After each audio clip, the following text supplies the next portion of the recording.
Hey, and welcome back to 996 The Howl. Now, we did acquire a roster player during the draft, just didn't want it to get lost in the shuffle of all the drama, speculation, all the other more important trades around the hockey league. But we did acquire Zack Kassian from the Edmonton Oilers. We also acquired two picks, a third in 2024 and a second in 2025. So now our totals for those drafts are starting to accumulate more and more, just like Bill Armstrong. His whole plan is to accumulate a lot of picks, no matter where they are, even if they're so far out in the future. They have now 7 picks in the first 3 rounds in 24, which includes 3 in the second round, and in 25 they have 5 in the first 3 rounds, which includes again 3 in the second round. So those drafts are starting to build up.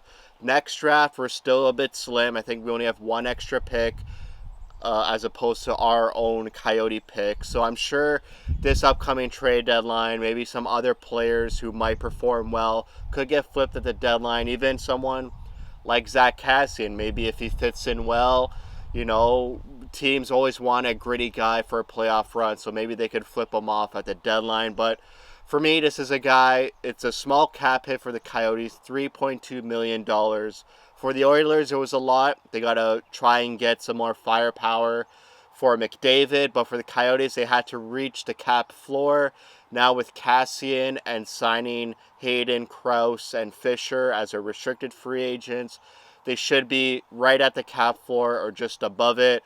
For Kassian, I'm just looking at a replacement for Anton Roussel, bit of an energizer guy, gritty, gets in the face, sort of like a goon type player, intimidates the other team, maybe, takes some dumb penalties, but he's there to provide that grit and that style of play that Bill Armstrong wants. Teams, when they come in to the desert, they want them to be scared, intimidated, not take it easy. It's not a free night. So Kassian does just that. Fourth line guy. Only expect like 10 goals. His last good season was in 2019-2020, where he had 15 goals in about 60 games. But last season he only had 6 goals.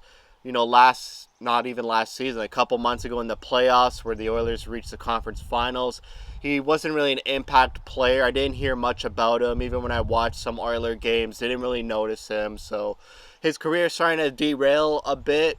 He's gone through 2 consecutive seasons of pretty poor numbers and not being an impact guy that he used to be. So he's looking to turn it around, and what great place to do it than in Arizona in the ASU 5,000 seat arena. So that's it for me. Just a quick one, just an update. We got to document all these happenings. When we get to the glory land, we can look back at all of these little pieces and trades and what they eventually turn into.